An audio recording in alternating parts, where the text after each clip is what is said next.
Various things excite people here on the Gold Coast. Sometimes it's as simple as the blue sky popping out and the surf's up. Or perhaps it's that sweet, sweet smell of the salt in the air. One thing's for sure, at the moment all the hype here on the Gold Coast is about a 3-year-old superstar filly named Houtzen, who lives right here in trainer Toby Edmonds' stables just across the road from the Gold Coast racetrack. This story's about her path to the greatest race on turf, the Everest. So come on, let's delve a little deeper and find out the Houtzen story.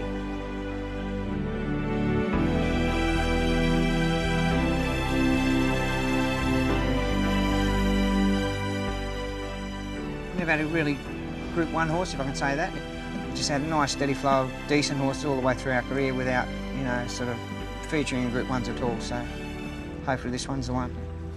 And Trent, growing up as a trainer's son, were you always ambitious to fill those shoes? Not at all. No, not one bit.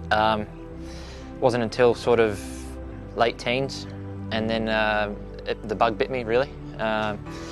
Used to try and get me out on a Sunday morning when I was quite young, and I'd run back inside and cry to mum and carry on. But yeah, like I said, late teens, and I was bitten, and here I am. She was always one of our really sharpest gallopers, and the pedigree was solid. And I just knew that when I seen her at the in the Yarraman draft, and just seeing her walking around, she was like, she wasn't over big, and back then she was affordable too. You know, you couldn't buy something like her now for 100 grand. So you syndicated her with a beautiful group of owners. Some of them first-time clients of yours. Yeah, like some existing stable clients, as well as Chris Casey, who's raced quite a few horses. He got a team of his mates from up at Mount Tambourine, and they all tipped in, albeit small percentages, but they, you know, there's 15 or 16 owners in it, so it's a good mix of people, and it's been a big thrill for them, I can tell you. Houtzen's in front with 100 metres left to go. Here's Chauffeur out of the pack. Houtzen's in front of Chauffeur. Houtzen's gripping on, and Houtzen goes all the way to win the Magic Millions. Won it by 3/4 to Chauffeur. You know, there's not many horses that could do what she done. She cleared that field inside 100 metres. But to do that, you know, he had to really be forceful, which made her then run through the bridle a bit, which took the finish away from, and probably, you know, flattered the things behind her a little bit too, because she was dusted on the line. So it's good to get away with it, you know. She's already provided us with such a great highlight, winning the millions, and hopefully this spring, you know, she's going to win another big one. Okay, boys, let's talk about the Golden Slipper. She began beautifully, as she always does.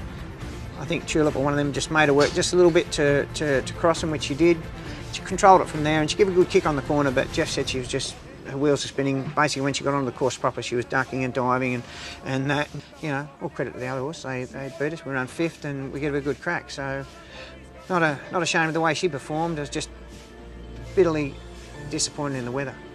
After the slipper, she had 10 weeks at Sedgeno, and you can just see the difference now. She's a little bit wintry at the moment, but she's strong, and she's a lot bigger than she was as a 2-year-old. She's turned into a real strong filly now.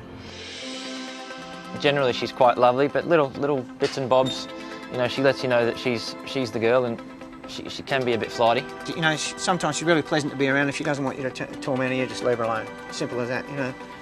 How did the connection with Aquas Farm come about? They wanted to buy a slot, and for her to be the representative for the next couple of seasons if she was going okay.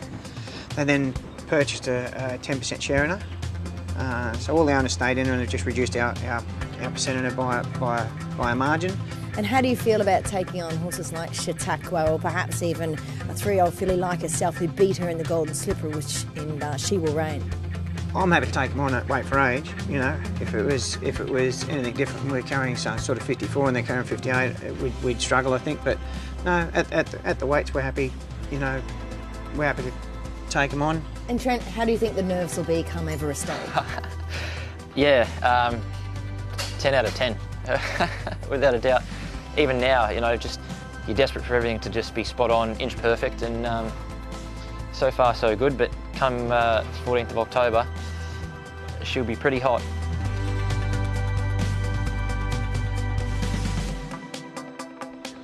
As you can see, the sun really is shining on Houtzen, and indeed the team at Toby Edmonds Racing. And as her price in the market would reflect, many believe she has a great chance in taking out this super race. One thing's for sure, Queenslanders are never short of supporters when they head into battle. And Houtzen, well, she's not going to be any different.